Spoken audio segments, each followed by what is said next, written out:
Welcome to the Intake Podcast. We're your hosts, Carson Miller and Travelle McManus. This is the podcast where we dive into the media shaping our world today. And on today's episode, we are going to give you the final update on the bracket challenge and let you know who won. We're going to be reviewing last week's outtake, and then we're going to introduce a new segment that we think is going to be recurring called What We've Been Watching Lately. So to kind of dive in to other types of media or other shows that we've been watching where we don't do those deep dives or episode reviews, just brief synopsises of what we've been watching and why it's been impacting us. So that's what we got. Travelle, what's been going on the bracket challenge? So we've had a lot of madness, a lot of college basketball, and we have a winner, and it's one of our good friends, Cole. And so we got a Funko Pop ready for him, and it is going to be Big Owl, the mascot of the Owl Eye. See, I'm not a college person, so I don't know. I knew that there was I know elephant is their mascot. I did not know he had a name. I did not know it was Big Owl, and I did not know he had a Funko Pop. But that is what Cole will be receiving. So really excited to give that to him. He's a Roll Tide till he dies. Sadly, Alabama did not live up to their basketball potentials in March Madness, but he did. And that's no, not at all. Absolutely not. And so, but it was a good tournament. I mean, It was a good tournament. I don't want to. I know we don't want to dive too much into it. I love basketball. I love good basketball, and there was just a lot of times where I just came to the realization that I could not be a coach, a college basketball coach, or a coach in general. I was just enraged a lot of times just by different things, funny things, but just like I had my wife had to calm me down. Like, it's not that same because it's not even teams I care about, but it's just like, why can't you do X? Why can't you do Y? Like, these are not hard. I mean, they are hard. They are very hard things to do. And me, the old 30-year-old who could not make it to college basketball, has all the criticism in the world. But all that to say is it was a good tournament. Congratulations to Florida. Happy y'all fought through it. One of the most bizarre endings to a basketball game I've seen in a while. But yep, here we are. Man, it was a lot of fun. I always enjoy this time of season, even when I don't turn it on a whole bunch. I think I caught the tail end of a couple games that were close, but I wasn't sitting there just watching everything. I didn't even watch the final last night. You did not have time, but I heard it was crazy at the very end. But congrats to Cole, and hopefully this helps increase his Alabama fandom, although I don't really know if I want that to happen. But there it is. So we did have an outtake last week where we said we were going to think about and kind of calculate which movies and TV shows we have seen most in our life. So we are each going to choose one movie and one television show that we think we have seen most in our life and kind of figure out how much time out of our lives we have spent watching those things. So for me, when it came to the movie, that was the hardest one for me. I didn't know which movie I had seen most in my life, and I found it kind of hard to determine how much of my childhood do I count. Like, I watched Mary Poppins a lot as a young child. My mom would throw it on, and I would watch it, and she'd get stuff done around the house. And then if I wanted to watch again, she would throw it on again, and if she really needed to get something done. So I don't know if I should. That's not easy for me to come up with a specific number of how many times I've watched it versus the runtime of the movie and figure out what that is. So I thought about it for quite a while and said, man, which movie can I accurately calculate how many times I've seen it? And for me, that movie is Miracle, the story of Miracle on Ice when the U.S. beats the Soviet Union in the Olympics. And so I think I've seen that movie 16 times in my life. And that's kind of surprising. I don't know why I've seen it that often. It just seems about once a year, I just need a feel-good, pick-me-up type movie, and that's the movie I gravitate towards. I love the Olympics in general, and so to feel some of that, USA Olympic pride, at least once a year in between the Olympics that we get every 4 years or every other year, is just a really good feeling to have. It's a great movie. I love sports. I love hockey. So it's been a good thing in my life for a long time. So 16 times. The movie is 2 hours and 15 minutes. So when I kind of calculate that out, it's roughly 48 hours of my life, 2 whole days I have spent watching Miracle on Ice. So it's just interesting to put it in those terms. Yeah. And I am going to turn it over to Travelle so he can share his movie. And then I think we're both going to be ashamed of how much TV we watched in our lives. So, Travelle, what's your movie? I have a quick honorable mention because I just want to tell this story, but it is not my number one. Okay. And that is, so you said 16 times of Miracle. My honorable mention is Black Panther because, and I've told you this story before, but for our listeners, I saw Black Panther in theaters 16 times. I'm the reason why MoviePass is out of business because I did not pay a single time to see it. The first time I saw it was with my mom. We both cried. It was a wonderful experience. It's one of my core memories.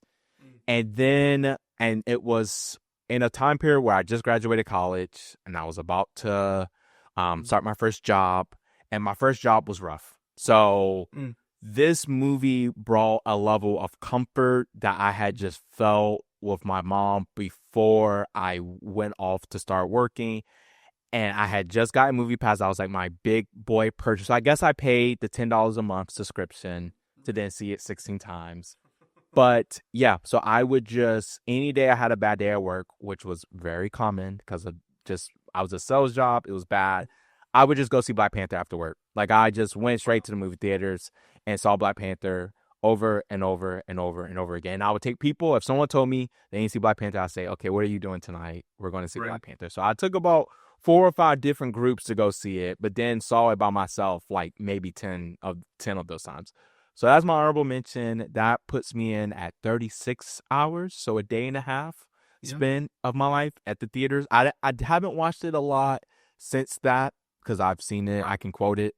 I might have seen it maybe 1 or 2 more times since, so that probably is like 18 times. But my number one, kind of still staying on that track with the same feelings, is Across the Spider-Verse. Cross, not into. No, Across. I don't Okay. know what it is about because I've seen in it's close. I think Into probably Yeah. might beat Black Panther. I might have seen that Yeah. more than Black Panther, but I know for a fact that I've seen Across the Spider-Verse at least 30 times. I love animation, I love anime, and I love Spider-Man, and this movie is the perfect blend. It just the animation style, the storytelling. It also brings back that core feeling that I have with my mom, that I have with my childhood, coming of age. And so I had a stretch where when I got it for DVD, I pre-ordered it as soon as I saw it in theaters. I pre-ordered it for DVD, got it the day it came out. And there was like a 3 month stretch where every other night or every 2 nights I was just watching it.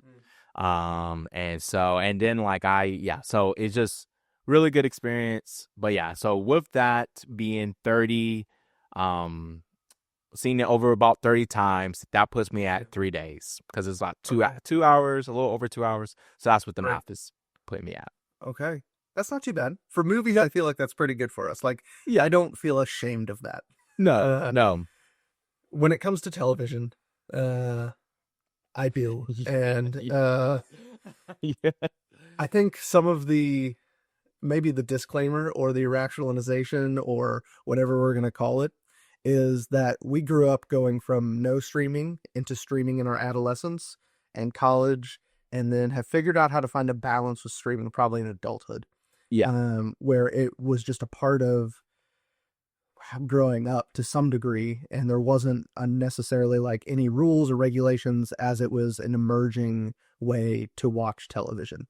And so there were some advantages to that, and then there was some disadvantages, such as you could watch something on repeat, and when you have no self-control as a teenager, you end up watching The Office all the way through at least, and I say at least, 15 times. And some of that is into adulthood where it's the show I would throw on if I was eating lunch at home in between classes in college, or just need to throw something on real quick. I don't need to throw it on, but wanted to throw something on real quick. That's short, funny. I don't have to feel down and sad about it. I get some laughs and can go on. So there was a point where I wasn't intently watching it every time, but it was still on my TV at least 15 times all the way through. So each episode of The Office is roughly 22 minutes. There's some episodes that are longer, some episodes that are shorter. So this is an estimate. That is 69 hours for the entire series, for all 7 seasons of The Office, all the way through 69 hours. So 15 times through, it is 43 days. Oh, And I'm not proud of that, but it's there. And this is my confession. Somebody tell me how many Hail Marys, how much holy water I need. And I will pay penance. But hey, we're a judgment-free zone here. okay. So I'm not sure all of our audience members are.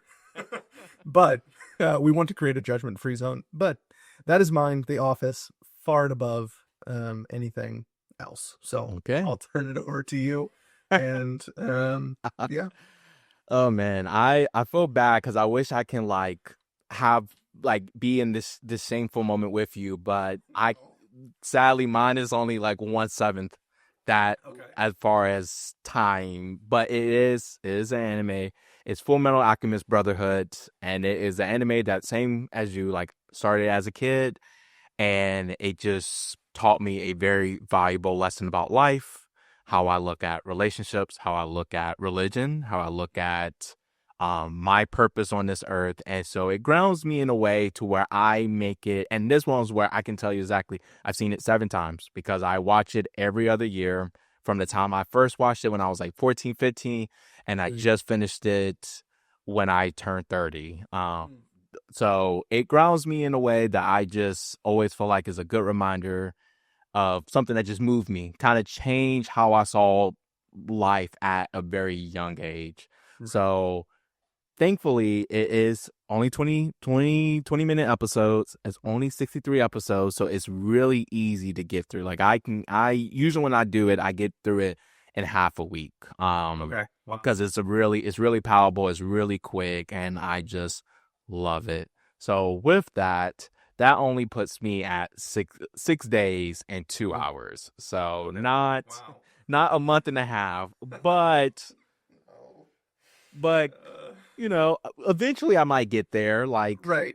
and so I don't turn on The Office very much anymore, if that helps. and I'll continue this for like especially I think this last round where I watched it I like finished it 2 days before my birthday, and that was like I don't know what it was about turning 30 and just like the weight of that while watching this, but this last run through was probably the best experience I had. So it's like this is something I'm going to do for the rest of my life. So Okay. so I might catch up with you eventually once I'm like 60, 70. Okay. Yeah. Oh man. Yikes. Well, that's awesome. I'd love to actually hear more about that show because I know nothing about it. And to have that type of impact on your life. The Office has not had that type of impact on my life, at all, outside of maybe keeping me out of some depression at certain points. But I'd like to hear more about that. I think that's really awesome. So we are going to move into a segment we're calling "What We've Been Watching Lately." And really, I think this is just kind of an open platform for either of us to talk about just a couple things that maybe over the last month, last 2 months, we've been watching that aren't like the big shows where we're not doing full on series reviews or episode reviews like Daredevil and Severance, but we are intaking other things and want to share some of those things and what impact they've had on us. So I'm going to kick off with I'm a big Survivor fan. Survivor was my wife and I's COVID show. So I think most people during COVID had a show that just got sucked into, whether it was something they were watching on repeat or something they'd never seen before, or just powering through seasons of it. So Survivor was our show. We tried to watch an entire season of Survivor in a 24-hour period. We were not able to do that, but we tried. Like we were up to like 3 or 4 a.m. It was on a weekend during COVID, um, but we love Survivor. And so Survivor has actually now become even more important to us the past about year and a half because my best friend from college, him and his wife, they also watch Survivor. And we've put our heads together to do what's called Fantasy Survivor, where I've it's heard of essentially it. like fantasy football, but it's for the show Survivor, where you watch the first episode, and after that first episode, you draft players. Each in a four-person league, you each get four players to draft, and then you are rooting for those players throughout the entire season, and whoever player is the winner gets a prize. And so our prizes are the buffs that they wear, the headbands that they wear on the show. Uh, Joanna won last year, so she got a buff, and this year we're in the middle of it. So it's become a connection point for one of my oldest friendships, and it keeps that connection alive on a weekly basis when Survivor's on because we're texting each other. Hey, did you just see it? What'd you think? That was crazy. Those type of things as well. And I grew up watching Survivor a little bit as a kid. My grandmother watched it, so we talked about it some as I went through college. But so Survivor's kind of been a part of my life. But this season, specifically really one episode of this season, episode 5 of season 48, which is the current season. It's a lot of seasons. 40. Yeah. Maybe I should have done a different calculation instead of The Office. But I have not repeat watched Survivor at all. Just been But have you seen every single season? I have seen probably 40 of the 48 seasons. Yeah. Again, it was our COVID show. No, And, understandable. Hey, that is, I wish no, I love that. That is yeah. impressive. Okay. I'm glad you're impressed by it. It was a lot of fun to do. It was something that Joanna and I did together, and we just had a lot of fun with it. And now it's something that we look forward. It's one of the few shows we do watch on a weekly basis, where we try to keep up with it weekly. But episode 5 of season 48, and I'll give a little context here why this really impacted me and why I feel like Survivor is worth my time. So, with Survivor being the show where they strand anywhere between 15 and 20 individuals who have never met before on a couple islands to then play games and outwit, outlast, lie, backstab. It is a game to win $1 million. There's a lot of different parts of humanity that you get to see in the show, where you see friendships formed, you see friendships broken, trust gained, trust lost. You get to see some villainous characters or players. You get to see some hero characters, and you really just start to unpack some of the dynamics that you do have in your real life, in a workplace environment or in your family environment. And just seeing these different personalities and different people come together, really, for me, I think is an insight into humanity as a whole in a very fun, silly way. But this season, there is a girl named Eva, and she is the first Survivor player ever to play and have autism. And so she is open to the audience about this on camera, but she hasn't told anyone on the island in the first episode. And for her, she has some autistic episodes where if she gets overwhelmed, then she starts to clam up and gets in kind of a cycle where she can't break out of it without somebody else's help. So for her, it was important to tell one person, to where on her tribe, if she got overwhelmed or something happened, they would know how to help get her out of that episode and calm her down and get her back to a state of normalcy. And so she picks a guy on her tribe. He is a little bit older of a guy. He's pretty buff, but is more of a father figure. She's 23. He's probably in his 40s. And so she kind of picks a father figure type person to bring this to and say, hey, I'm going to trust you with this. Because in the game of Survivor, anything that you give away can be an advantage for somebody, can be something that somebody else can take advantage of, or that you can use to your own advantage to advance in the game. So something that's very personal like that, if you tell the wrong person, may get you voted out, may get spread around the whole tribe. It may not go the way you want it to. And part of her autism is that she has a hard time reading people. So she doesn't know if people are lying to her. So finding one person that she can trust was really important. So she tells him, Episode 4, the tribes get split up and rearranged. So they're on different teams, and Joe, the guy that she told, and Eva are on different teams, which is hard because Mhm. the one person that she's trusted most and who knows what to do is no longer with her. So she forges ahead, and they're doing great, and they get to a challenge in episode 5, and it's at the end of this challenge. You have to remember these people are not eating very much food, if any food at all. They're probably dehydrated, exhausted. They're sleeping on bamboo. I mean, they are out in the elements. Yes, it's in Fiji, but they're out in the elements nonetheless. Bugs, sun, all that sort of stuff. So there's a level of exhaustion and hunger that is set in. And she's the final person that has to like navigate this ball through a maze, like a balance maze, to land it in a little hole for her team to win and to not face any sort of elimination. And she has to make it, and she's struggling. And she just continues to get overwhelmed and overwhelmed and overwhelmed. And she's fighting through it. And like us as the audience, we know what's happening. Her new tribe that no one knows on her team, they don't know what's happening. But across the way, Joe, who's already completed his part of the challenge for his tribe, knows. And he's just like intently watching, you know. And the tribes generally aren't allowed to interact across tribes. So it's a big deal that he just has to stand there and watch as she struggles. And she powers through and she does it, which she will later say is something she never thought she could do, would be to be going through an episode and complete whatever that task is at the same time. And traditionally, when somebody completes a task or a game on Survivor and the tribe is waiting on them to do it, they cheer, they jump all around, and they do that. They like swarm her. Like it's like they just won the NCAA tournament, jumping, screaming. But that just like it makes it worse for her because it's overwhelming her even more and putting more and more. Like it's just building and building.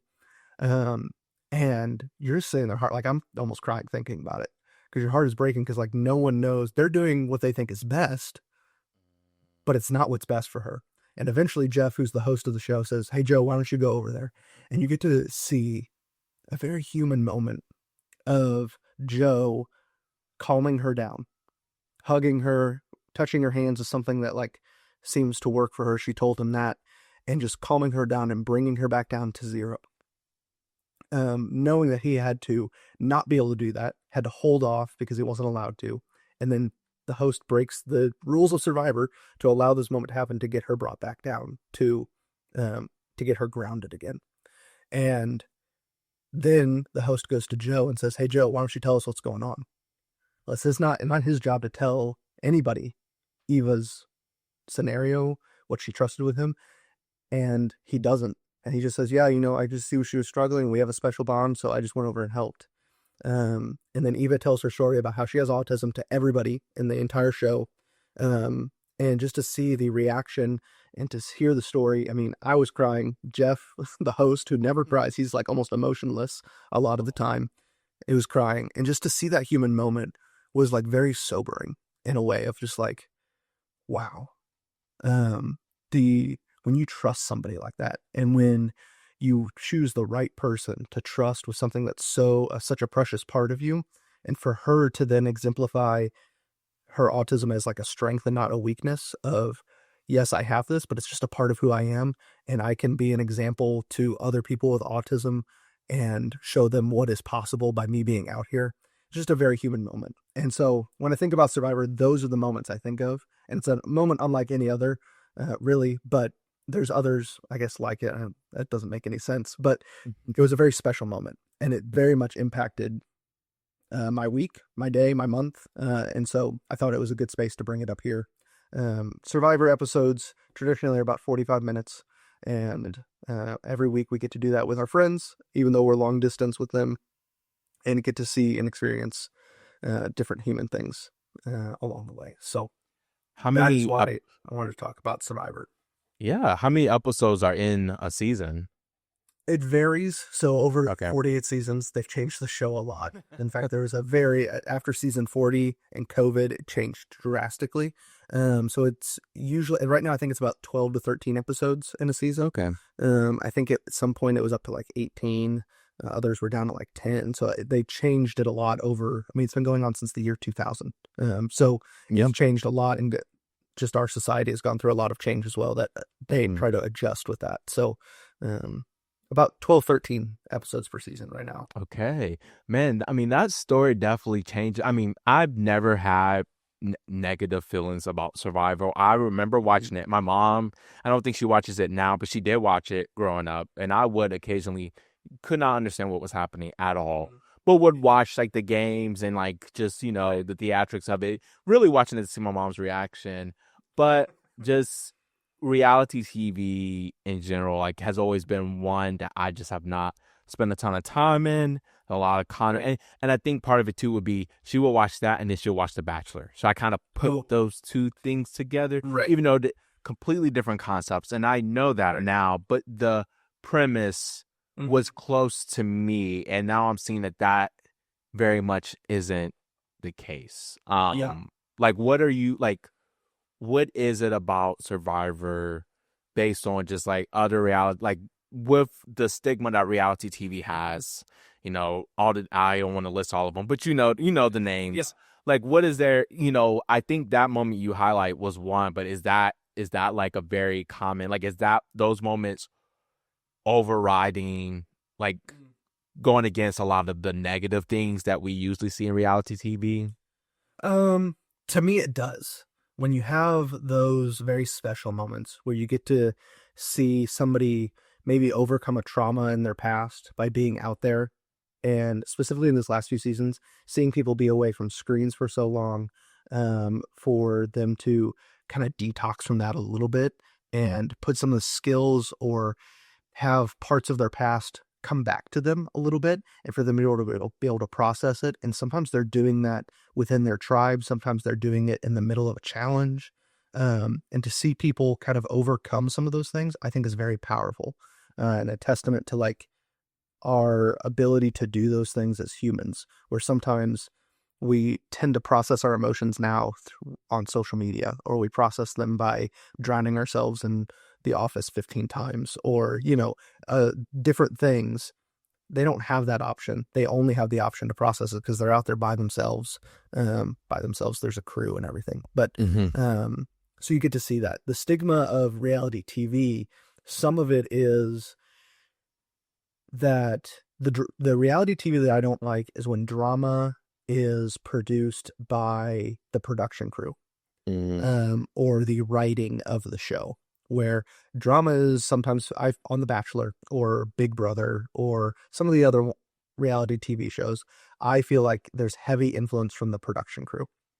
Survivor, I feel like the production crew tries to stay out of it as much as possible. Oh, Um, interesting.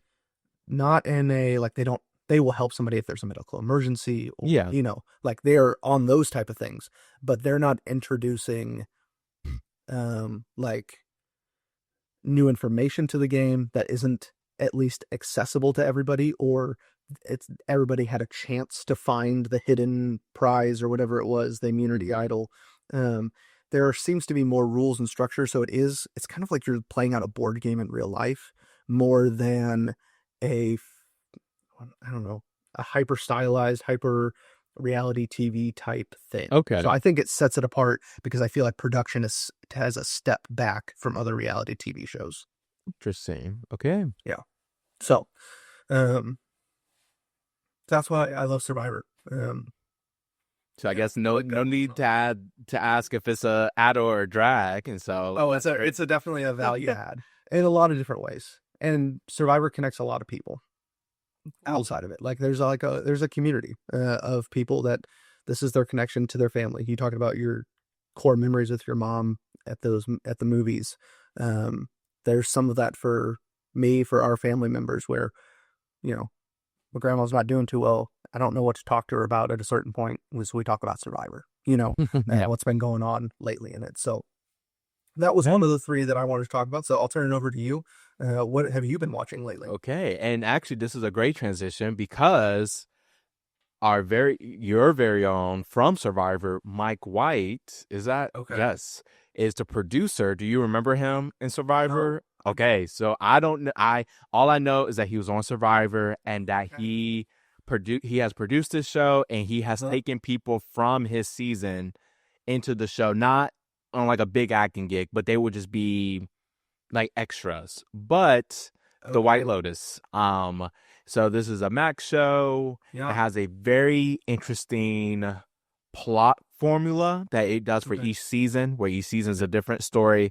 The only thing that's consistent is that it takes place in this made-up hotel, five-star hotel resort called the White Lotus, and each season starts with a murder. And you don't know who got murdered. You just know that you either see a body, whether it's in the river, you hear gunshots and you see a body, but you know someone died. And then from that point on, you go back weeks, days that leads up to that murder. So it is kind of a murder mystery, but in the sense that only the audience know that a murder is about to happen. And there are so many key players. You'll have a family, different couples, hotel, like the staff at the resorts who usually play a huge role in the story, all coming together, and you're piecing together these different dynamics.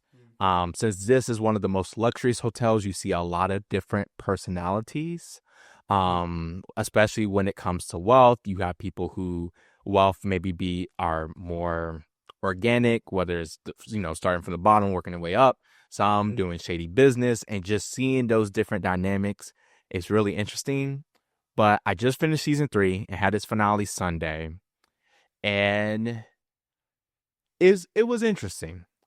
I I was thinking back to our severance conversation when you mentioned your takes on season 2 being around like there wasn't a lot, like it was just dragging me down. There wasn't a lot of things to bring me back up at times. That thought, your statement was going through my head as I was watching the second half of season 3 of Severance of White Lotus. White Lotus hits on a lot of social norms. It hits on a lot of topics around wealth, equality, um, things around those lines, conversations that we're having today. And they're really fun. This is a show I also watch with my wife. Mm. But this season took a turn that just made me want to take a shower after every episode.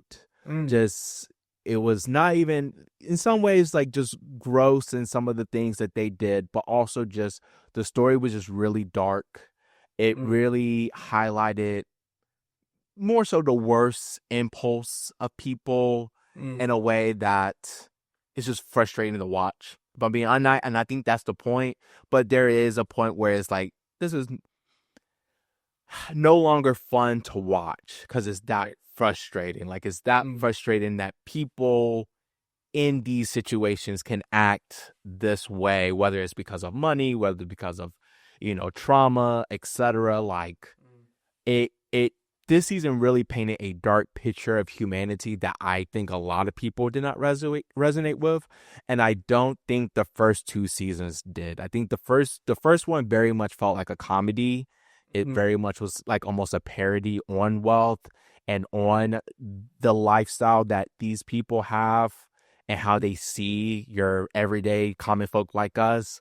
And it was comical. Like it was really Mm. funny, the things that were, horrible to them, which would be everyday problems to us. Right.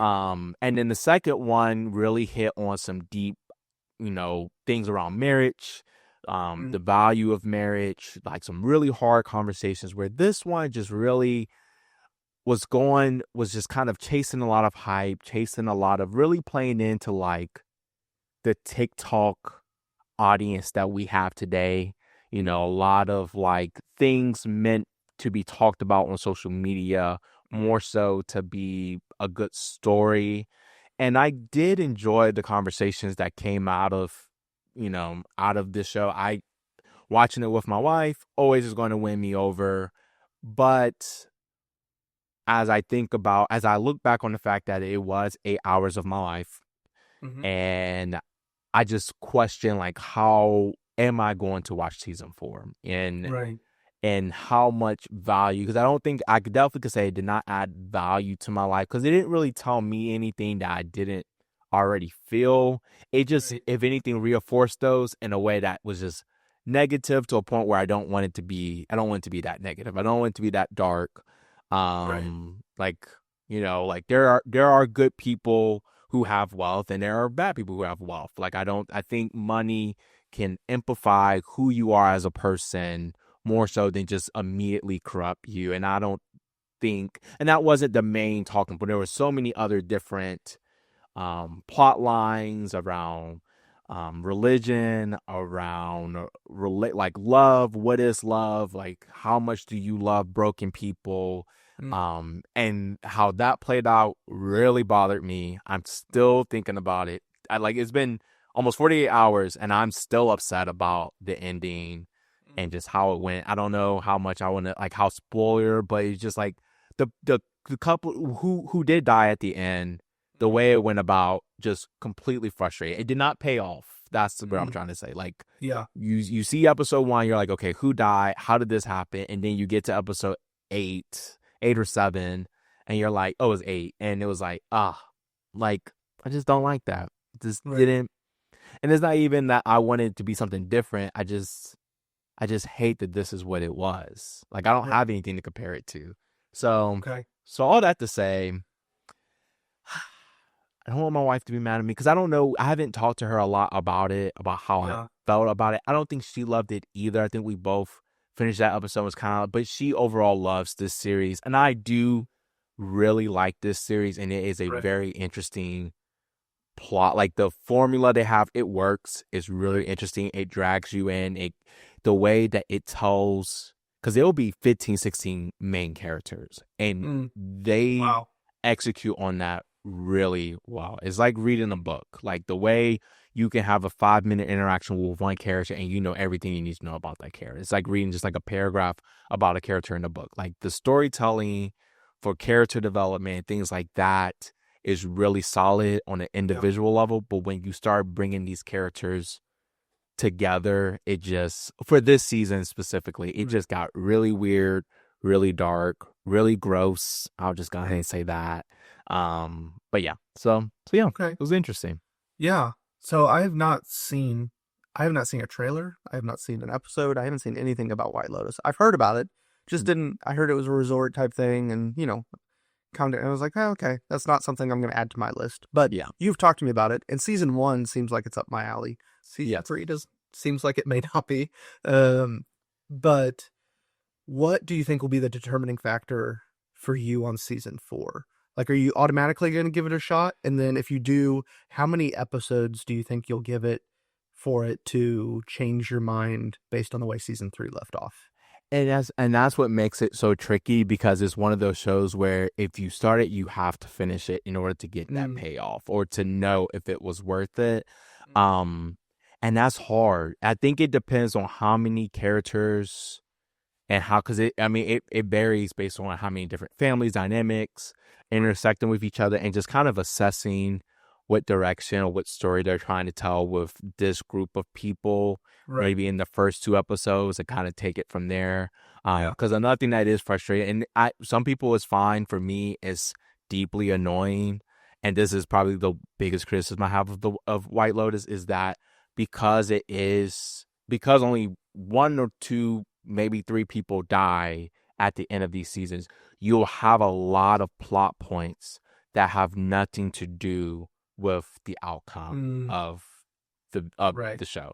And that is something Yeah. that a lot of people on social media are upset about right now, is that there was episodes where you could take those out and it did nothing for what happened at the end of episode Mm. 8, because and you don't know that at the time. And so that's where it Right. really gets into, like, it's hard because you don't know you're wasting your time until all your time is spent. And that is what makes it Mm. hard for me to say yay or nay.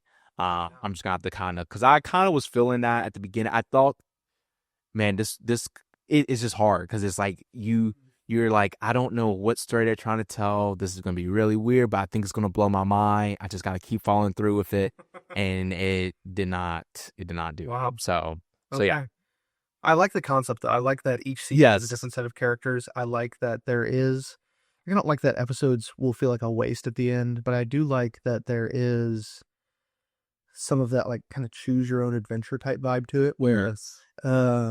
you're getting all these different stories, and is it going to matter in the end? How does it connect back? Does it, like, some of that I think is okay.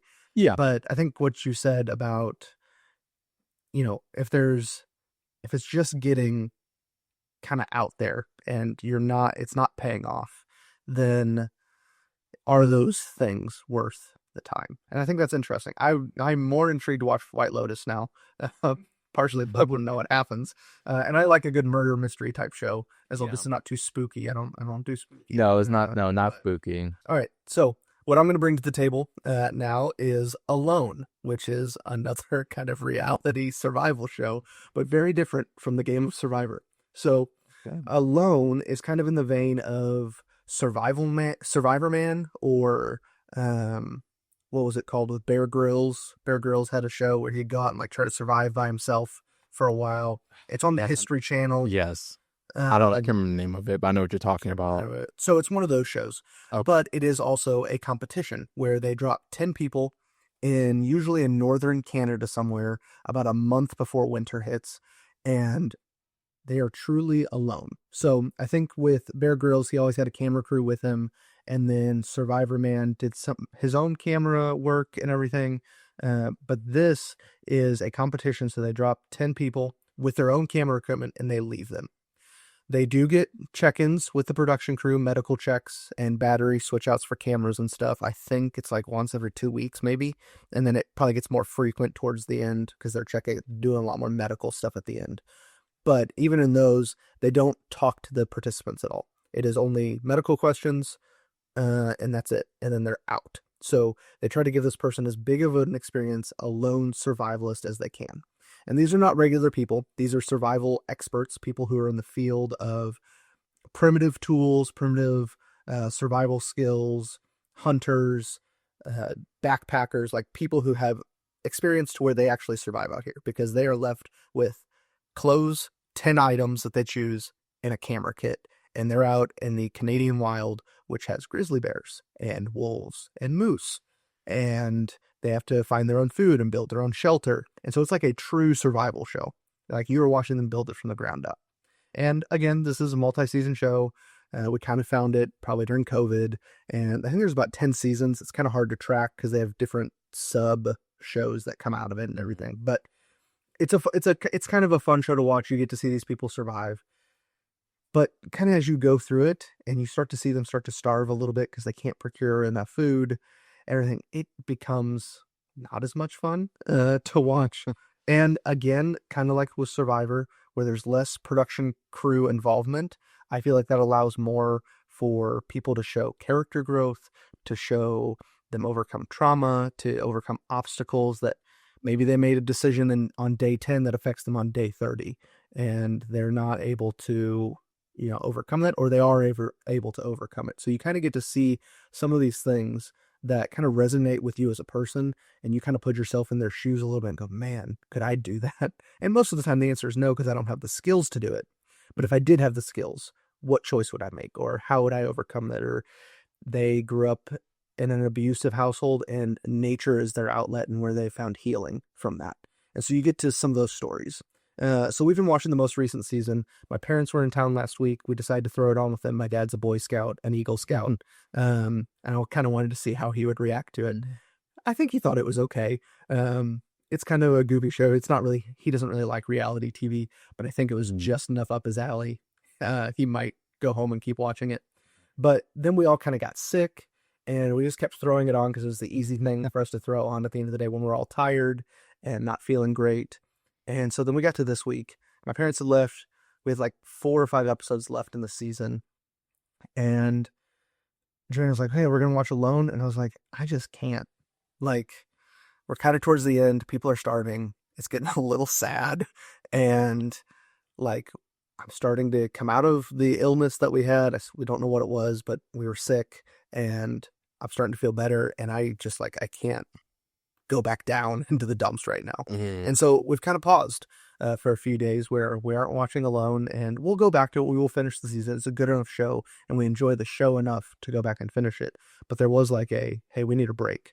And we watched something else completely different last night that was a lot more fun and uplifting, and we laughed a lot. And she was like, okay, good. I'm glad we watched this because you're right. It was getting a little depressing watching Alone. So Alone, again, is on the History Channel. There's about 12 episodes a season. The only problem is they're on Hulu, and we have Hulu with ads, and you throw in ads.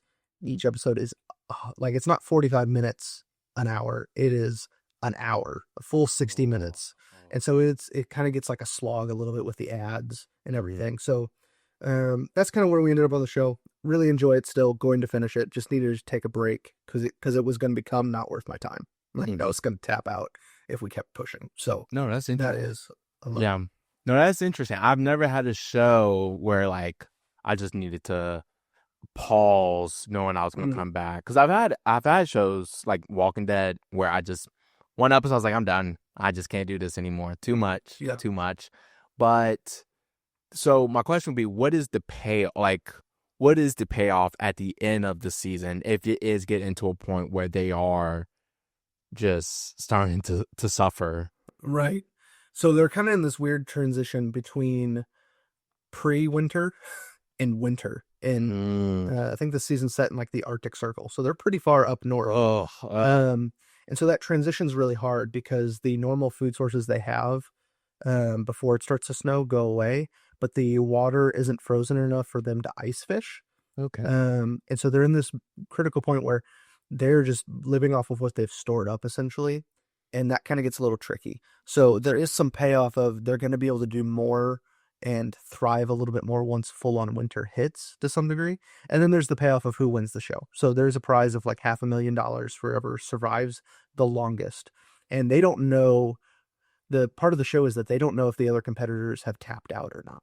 And so they drop them all on the same day at the same time, and then they have no idea if they are in 10th place, if they're in first place. Like, they have no idea if Mhm. they're the person who's survived the longest by themselves. And that person, their family member comes out and they greet them in the wilderness and kind of surprise them.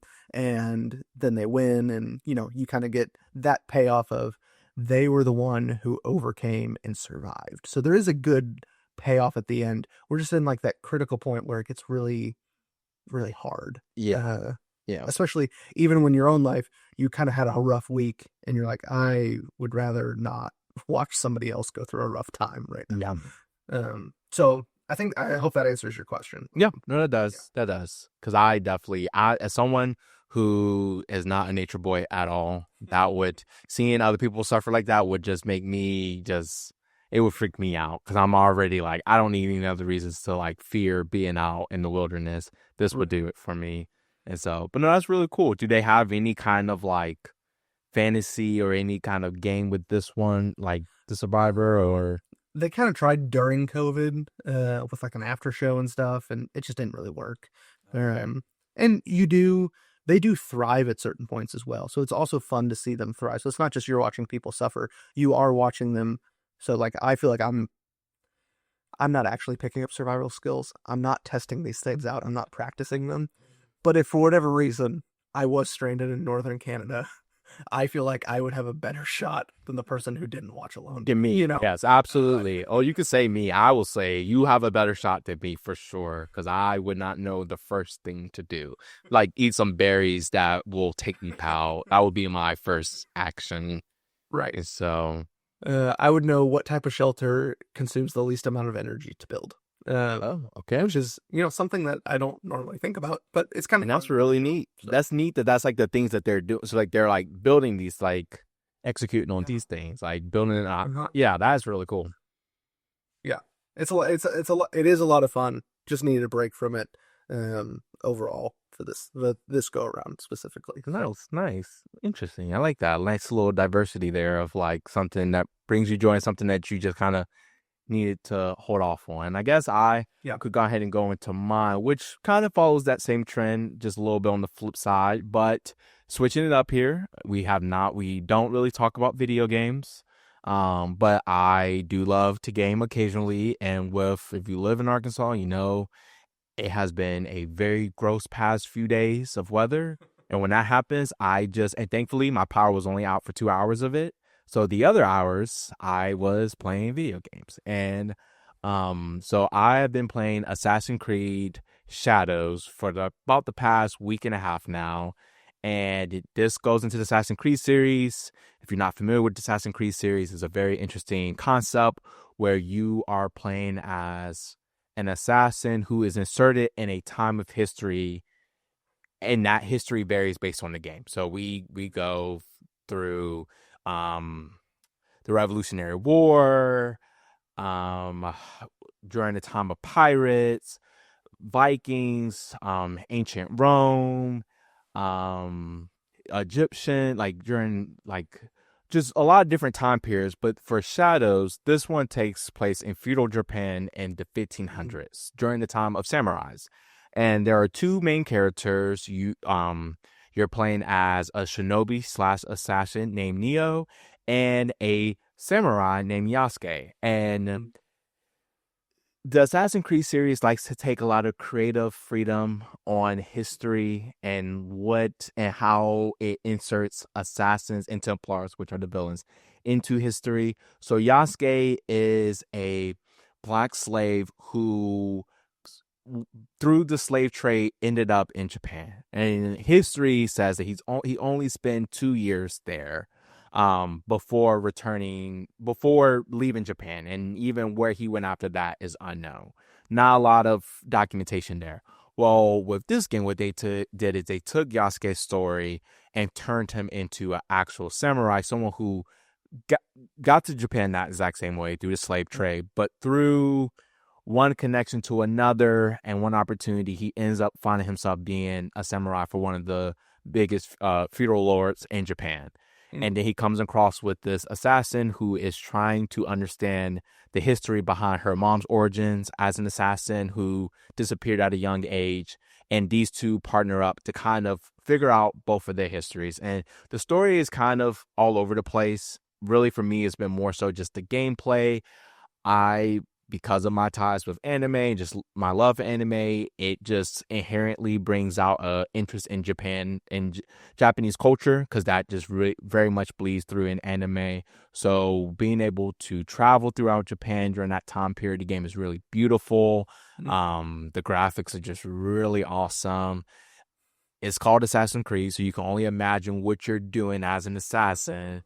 But there is a lot of elements of it that involves parkour, moving around. Like the idea of would you thinking of assassin, not just like your modern day 007, but you're talking like you know, climbing buildings, sneaking, hiding. So there's more elements to it than just assassinating, the how do I get out of this situation Right. quietly without, having a whole bunch because each character had different strengths.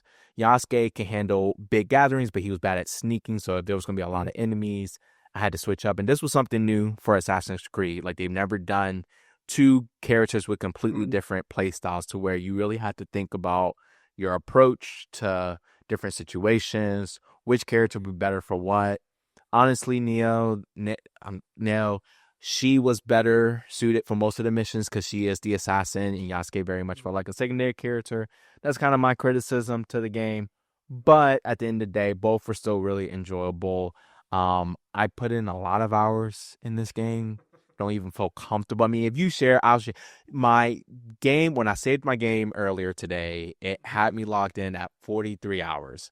I will Okay. say that I do have a bad tendency of leaving my game on, like just pausing my game and not like I don't turn my games off. I just kind of leave them on Okay. so that way I can just pick up where I start off.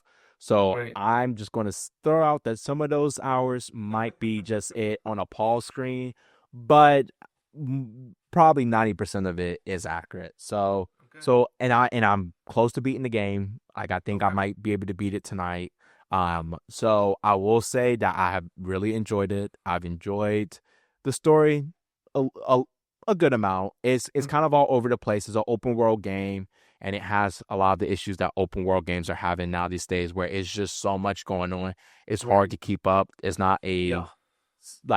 a linear story to follow. It's kind Right. of like build your own path, but by doing that, it gets really muddy. But Mhm. the gameplay, Assassin's Creed, the series has kind of gone all over the place. The previous game, I quit. I did quit, and it was the first Assassin's Creed game I quit halfway through because it was just too much. It was too long. they really pull back on a lot of things, which is funny because you have your fans asking you to give them less because the Yeah. other game, it just gave you too much. Yeah. There's a website that shows you how long it takes to complete a game, like all the way through. And Assassin's Creed Valhalla, which was, I guess, 2 games back, Yeah. took 200 hours for you to completely beat. The map was massive. The treasures you had to look for took forever. The character was slow. Getting around the map was slow.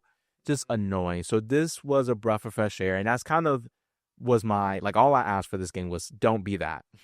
Like, all I want is it not to be like that. And I think that's what this game got delayed. It was supposed to come out in October of last year, and they took their time, and I'm happy with that. I'm happy with the results, and I think it's a solid 8 out of 10. Definitely been worth my time. It's been a good game. I get very mopey when the weather's really bad, and Yeah. that's when I kind of find myself having the controller in my hand because that's what brings me back up. And so it was great while tornado sirens were ringing at my house or when I recovered from the tornado sirens ringing at my house, I could then just emerge back into this beautiful uh feudal Japan, 1500s, just Right. gorgeous sceneries, um, while I was praying for the sun to come out. So Right. yeah. Okay. Yeah. Not a video game person over here. I have tried to play Assassin's Creed and just did not get into it. I think I love the concept more than I actually like the gameplay. So what is it? Because when I think about video games, the most recent video game I played with my brother over a couple holiday periods where we'd play it. We played the first new Spider-Man game that came out Oh in yes. 2018, something like that. Yeah. 20. Um, because I heard it was a really good Spider-Man story. I was Yes. there for the Spider-Man story, not because I really wanted to play a video game. And, swinging from a web, I love that as a huge Spider-Man fan. But, like, the actual gameplay doesn't matter to me Hmm. almost at all. I just want the story. So, what is it about the gameplay when you said the story was pretty good? There was some critique she had of it. um there was a previous game that did not work. The mechanics of the game didn't seem to work well. What is it about the interactive nature of the video game and the story that makes it worth your time? Like, how does that Yeah. play together? Yeah, so with this one, Assassin's Creed was running into a lot of issues with just like with the fact that they were bringing out a new game every single year, and that's just really hard to do. Right. And so there was just a lot of things that were just refreshing to experience, and one of those things was the story. Even though the story was kind of all over the place, the things that you were doing were different. Mm. Assassin's Creed very much, especially in the earlier days, probably when you played it, it was very go here, do this, assassinate this person, Right. next. Yeah. Just very repetitive. Where this one, there was a lot more diversity in what you were actually doing.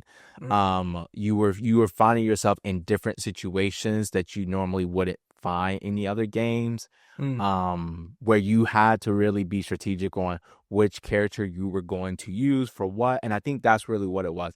The Mm. thing is, I love both characters. I thought Mm. I was going to catch myself wanting to really play Yasuke because the idea of a black samurai, it's Right. like Travelle's pipe dream. So like Mm. that was like, okay, that's who I'm going to play all the time. But there was times where it's like, no, this is not like, but you play as Neo for like about 10 hours before you actually get to the part where her and Yasuke meet, and then you can Mm. go between the two of them. And in that 10 hours, I fell in love with how fast she is, how she moves. Right. She just does a lot of really cool parkour stuff. She's really easy to get around different cities throughout the map. Mm. So there was just things about her that I just really enjoyed. But then when it was time to like really have a brawl, Right. Yasuke and just like sword fighting, that style of video games where you're parrying and attacking and guarding and dodging. I Right. just love that. I don't know what it is. It's simple. It's a simple format, but for some reason it works. That's why they keep making games like that. Mm. And for this one, it was just executed really well. It just felt smooth. It felt rewarding when you would get like a perfect block and the time would slow down. so you can get some Right. hits in, and then Yeah. when you would dodge a perfect dodge and can get some hits in, and using your different power ups to outmaneuver like bigger opponents, the game scales with you in a way Right. that was really Yeah. nice. So you were never overpowering your enemies, but you also were never so weak. I mean, there was times where you knew I'm not supposed to be in this area. Like, and it will show you, it'll be like a red indicator on the level of this location. But Right. once you pass that level, it would then stay leveled up with you. So where it was never too much, but not to the point where you're just swinging around left and right Right. and just taking everyone out. So yeah, so it was Nice. just a really good experience. Yeah, that sounds like a well-crafted game that allows you to go at your own pace, but stick with it. I have a problem with the open world stuff too, where Yeah. there's just too much going on, especially as a story person. As a person who's story Yes. driven, the open world stuff I think is really cool, um, but not necessarily something that I can commit 200 hours. I Yes. say that as a person who's watched The Office 15 times through, but to commit 200 hours for a singular game, Yeah, and that I but mean, it's yeah, and it's different because it's like you're something that you have to actually be like sitting down and do. Like you can't do anything else while you're right, doing this, and yeah, so and I do want, and that's my biggest reason. I do want Assassin's Creed to get back because that was his driving force back in the day, was the story and not so much the gameplay, where it's kind of flipped, and I just okay, there needs to be a middle ground with yeah, just a very consistent, straightforward store. Like even this game, like you get a lot of options on things you want to do, and I didn't like that because I was like, I don't know there, and I didn't know this until after I beat the game that there was a canon mode, which is really cool, hmm, where it won't let you choose things; it will choose things for you based on what it think is what the canon story is. So hmm, that's really cool, but I didn't know that. So I went through the yeah, whole game making decisions that I don't know if was like the right decision or like right, impacted the game in a way that it yeah, shouldn't. And I didn't like that because I wanted to get the most accurate story and the best right, story, yeah, and I don't know if I got that. So yeah. That's an interesting mode. I would enjoy that mode. Like if I yeah, knew I could stick to it, you know, and keep it simple. No, that's I Assassin's Creed. I know you listen to this podcast. Do more of that. Uh, you might gain a new player. yeah, you yes, Okay, well that's really cool. And I don't play a lot of video games. I enjoy hearing about video games. Video games are a passion of my brother. So anytime I can, come in with some new video game knowledge, I'll use this on him and see what he thinks. But so my last thing that I am going to talk about today is Win or Lose. It's a new Disney Plus original television show. It is Pixar produced, and it is their first original TV show. So Pixar traditionally does full-length animated movies: Toy Story, Monsters Inc., Ratatouille, Wall-E. And more recently, they did Turning Red, and Inside Out 2 came out last year. So those type of movies, they typically produce those. When Disney Plus came out, they did produce a few spin-off shows. Like there's an Inside Out show, there's a Monsters Inc. show, there's some Cars stuff on Disney Plus. And some of that's good, some of it's that it felt like some of it was intentionally made with a story to tell, and some of it felt like it was content to throw on Disney Plus when it launched.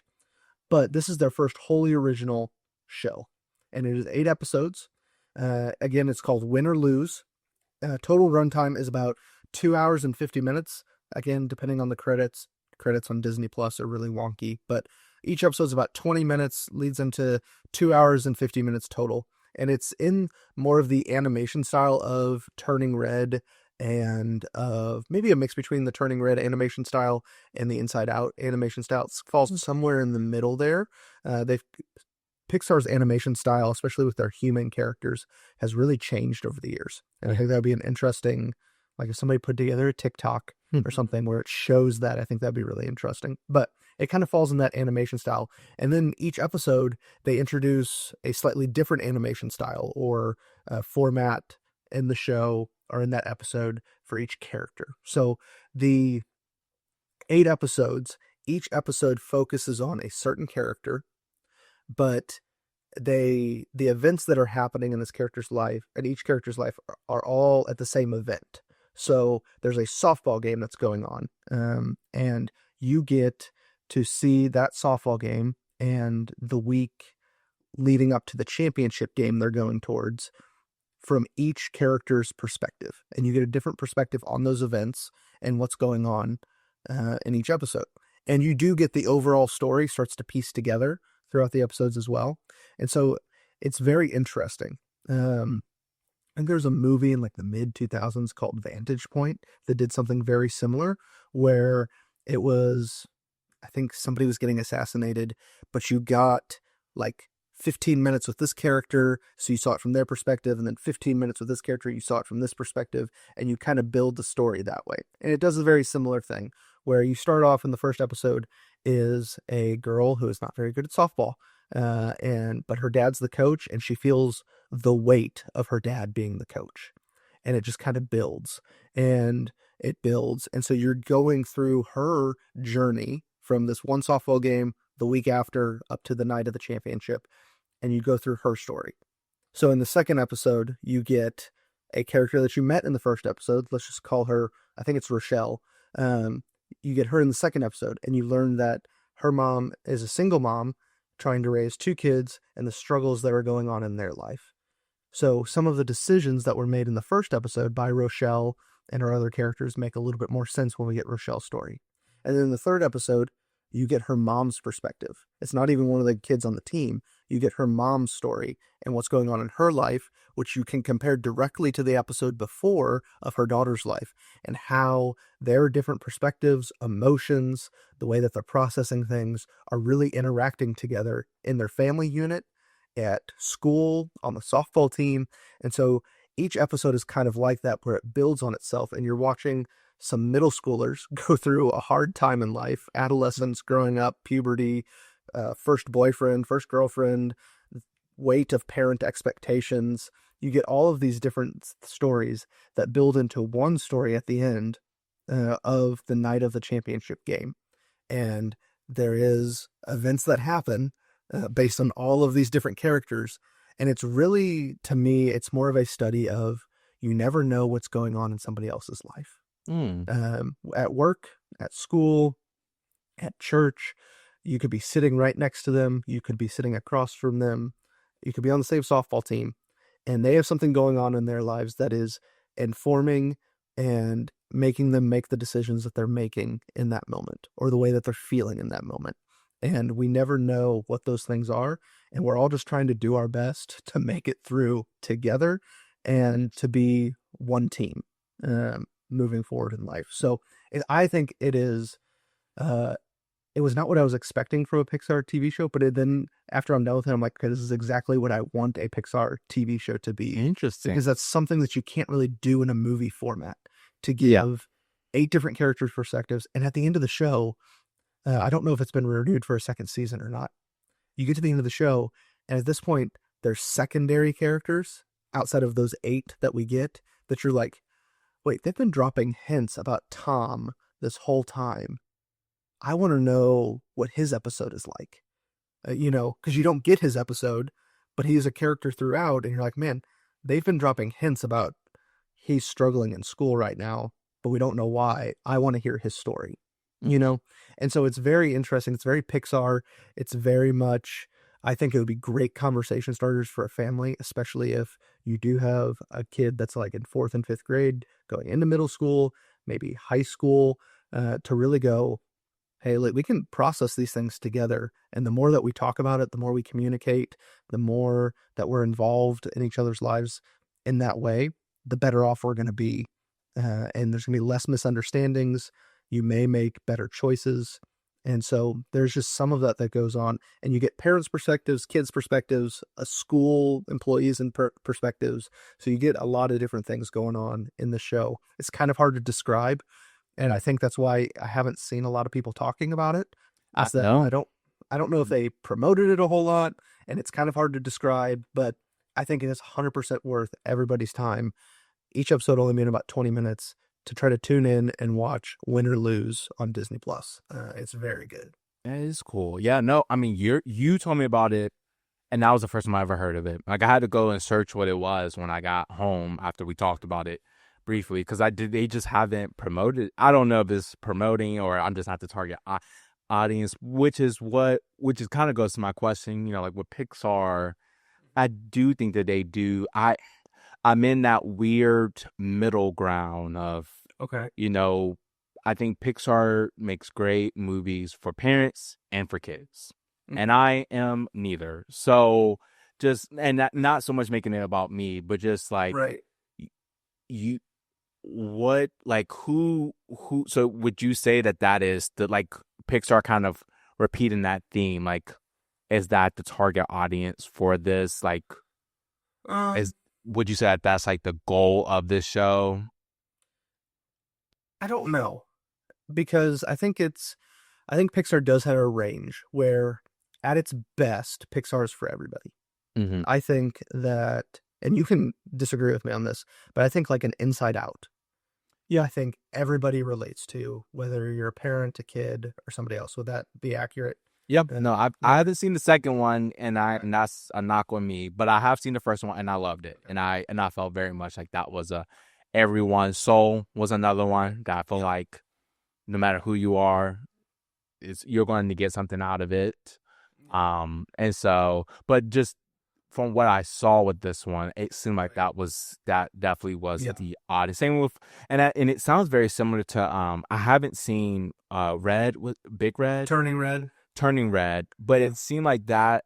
I haven't seen it, but from the conversations I heard about that, it seemed like it's kind of playing on that same theme of Yeah. the perspective of someone in adolescence, and then I don't think Big Red really hits on the parents aspect of it, but just different aspects of life, different Right. stages of life, and how those intersect with each other.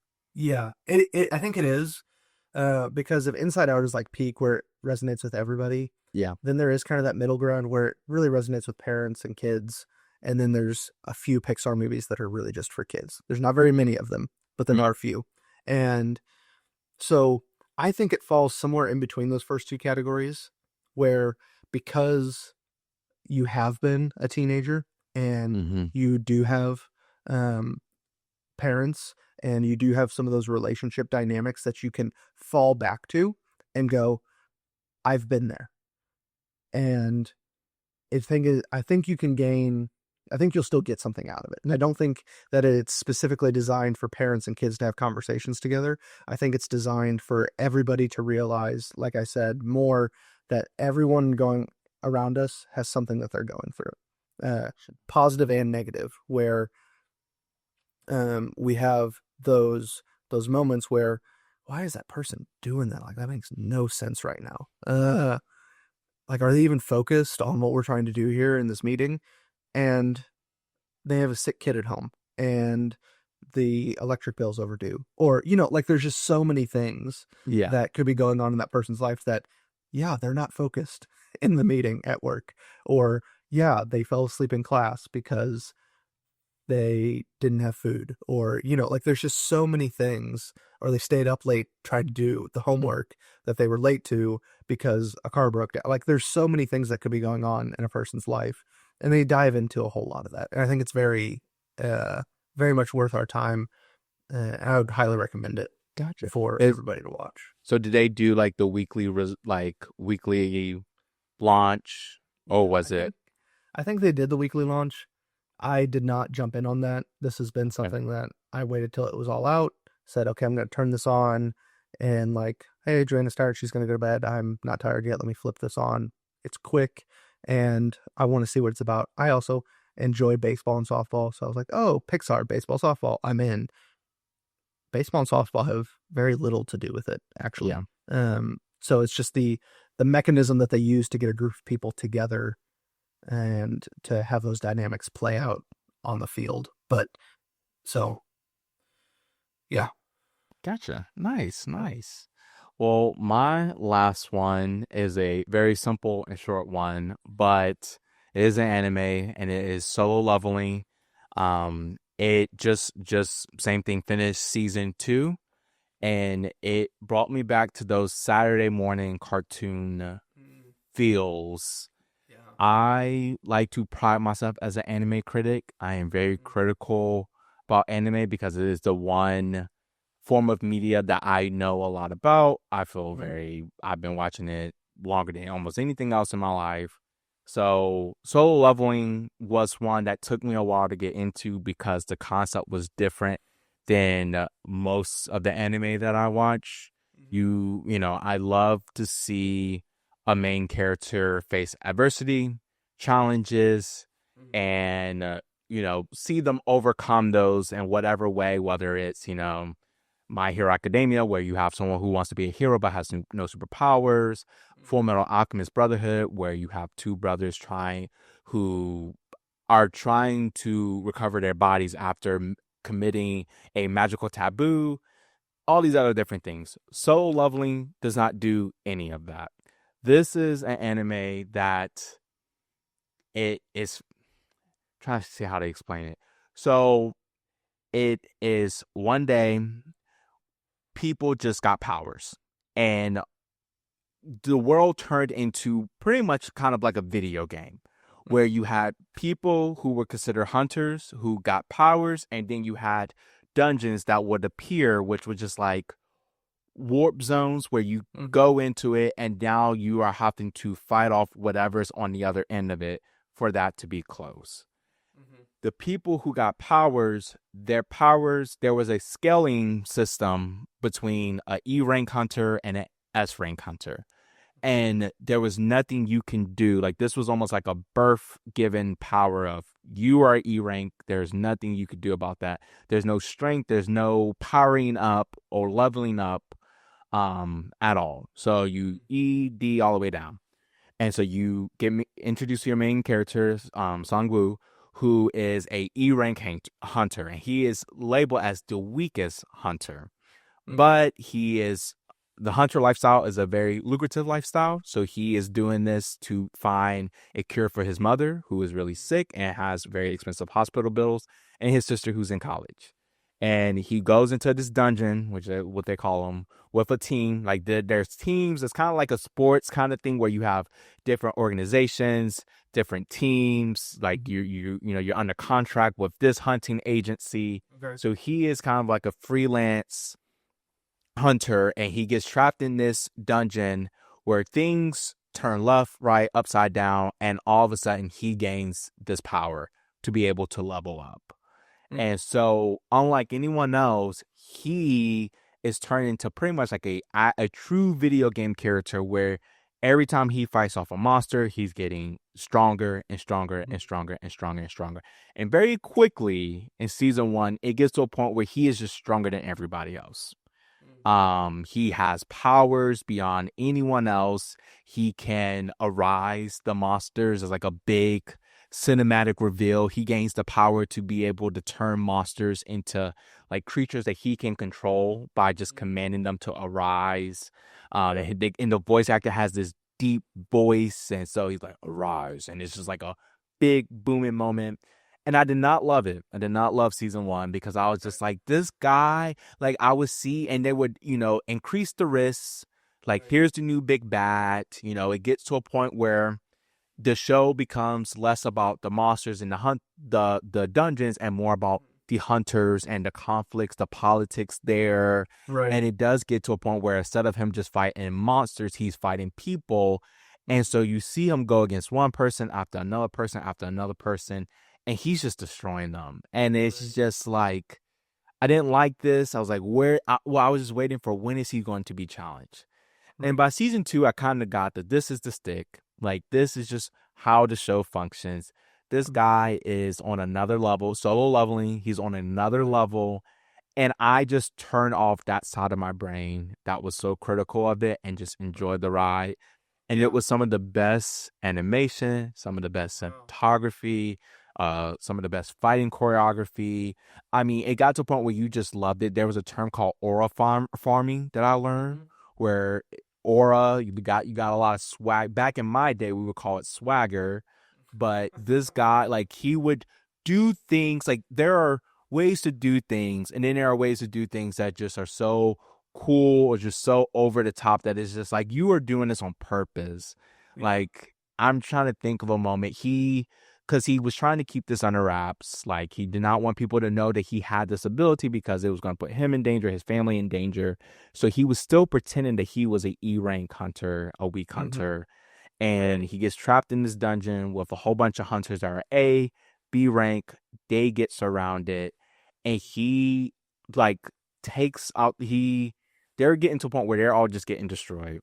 And he stops the most powerful monster from wiping out this team, Right. looks at them and just asks them for permission to take out this team. Like, and it's just, and it doesn't sound as good as me explaining it, but Yeah. on TV it's just like this so dramatic, like over the top, like him just throwing monsters left and right and just looking Right. like, can y'all please like give me permission to take them out? And he just takes them out in a matter of seconds in like the most crazy fashion ever. And so Wow.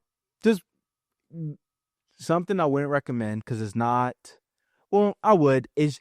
I I love it. I enjoy it. It's not what I would recommend if it's someone I'm trying to get into anime because it is very much an outlier. But as far as a show, and since starting this podcast, I've been very critical on what I've been watching. Mm-hmm. And this was one show where it was just like, Travelle, stop being critical. Just enjoy the ride.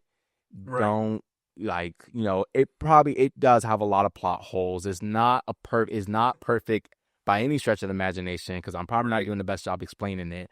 But it's just, and it comes out on Saturday mornings, so it would just be like a wake up, the weekend's here. Like this Saturday was the first Saturday that I didn't have it while the world was burning in Arkansas or flooding in Arkansas, and it was a very depressing Saturday. Yeah. Because every other Saturday, the past couple weeks has been wake up, get breakfast, sit down, watch Show Lovely, and just be off for 20 minutes because it's Yeah. just a whole bunch of chaos happening on screen. Right. Man, that sounds very interesting. I miss that Saturday morning cartoon feeling. There's only been one thing that kind of got close to that for me, and it was WandaVision when it was coming out on a regular basis. That felt very Saturday morning cartoony to me. So I miss that feeling, and it would be nice to have that feeling back. I haven't.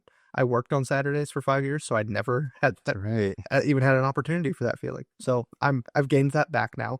Um, but is it similar? Are you familiar with Ready Player One, the movie or the book? Yes, yes. Is it like that to some degree? Um, Yes, yes, because he has like the screen that pops up. Like uh yes, for him as the character, but not so much for that world itself. Like he has powers that turns him into like Ready Player One, where he has that screen. It shows his stats, his level ups, and yeah, things like that.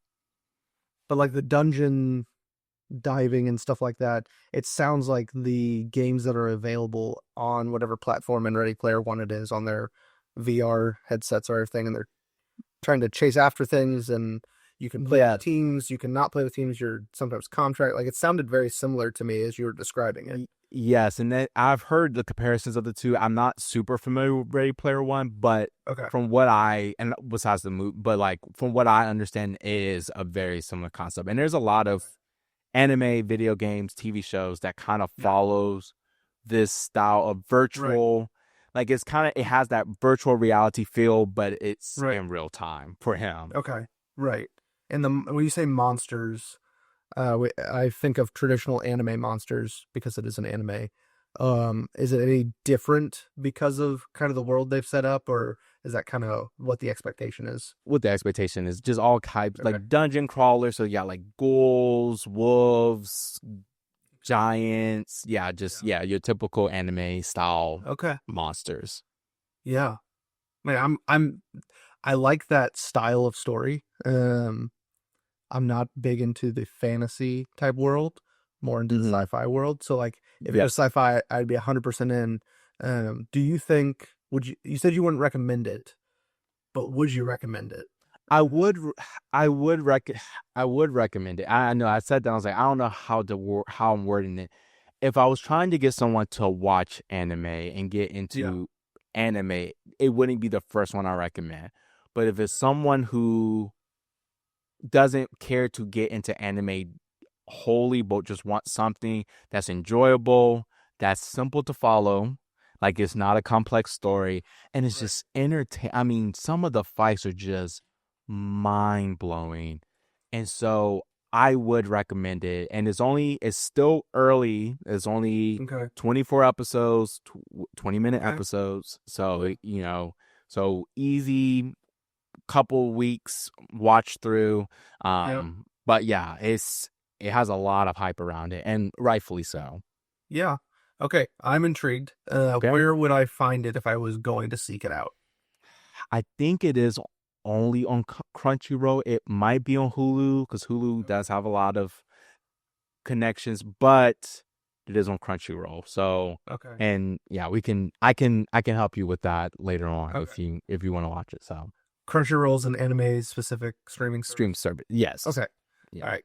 I I roughly knew that, but for those that don't know. Yes. Thank you. Mm. Yes. Thank you. I'm just saying that Yeah. like it's If it's Crunchyroll, it's it's something. secondhand. Not. I mean, it's my most used streaming, and I'm being 100% sure when I say that. Like, it's my most used streaming Wow. platform. So that's why I just say that casually. But yeah. Man. So streaming platforms is a whole different conversation. And that was not one that was on my radar. Now it is, for when we have those discussions Yeah. about Probably streaming a good one. services. Okay, awesome. Well, I now talking to our audience. I hope this was worth your time. I hope that you guys enjoyed just hearing about a few things that's been going on in our worlds of our intakes and some things that have been positive, some things that have been negative. If you want to share what you've been watching lately, go ahead and throw those in the comments. Tag us on Facebook, TikTok, Instagram, wherever you interact with our show. Let us know what you've been watching. We want to hear about it and hear from you and your intakes. We think it's important to be aware of the things that we're taking in and why we're taking them in, which is why we're called the intake. So with that, I will turn it over to Travelle for the outtake, and he'll let us know what our challenge or task is for this week. All right. So our challenge for next week's episode is to describe and talk about our most awkward movie theater experience. So, and we have not shared with each other, but when we came up with this, we both laughed hysterically, I guess, at our own story. So I'm really excited to hear what Carson has to share, and I am ready to share what I have to share. It's going to be Right. interesting, but yeah, that's going to be it. And I'm so excited. When we came up with this idea, it was great. And the goal here is not to go out and create a new Ooh. awkward movie theater experience. It's still something that you already have in your Oh, past. nothing will So, beat. Yeah, I don't think I'll be able to beat what mine is. So yeah. and again, for you guys at home, let us know what your most awkward movie theater experience is. If there's a really good one, we will probably bring it up and bring it to be a part of the show. So, a couple things for you guys to do. But like I said, continue to give us feedback, like, comment, subscribe. Those things are super helpful for engagement. Travelle has worked really hard on getting some shorts out there to maybe, if you haven't watched an episode yet and you see a short from it, go listen to the full episode. We had a Silver Surfer episode. We talked about Daredevil. We talked about Severance. So if you missed any of those, go check all those out. And until next time, consume wisely and stay thoughtful. Thank you for tuning into the Intake Podcast. If you enjoyed today's conversation, make sure to subscribe, rate, and share with your friends. You can watch all of our video podcasts on YouTube at youtube.com/theintake. You can also follow us on Instagram, TikTok, and Facebook at The Intake Pod, and share your own intake experience with us via email at intakepod@gmail.com. This podcast is produced by us, Travelle McManus and Carson Miller.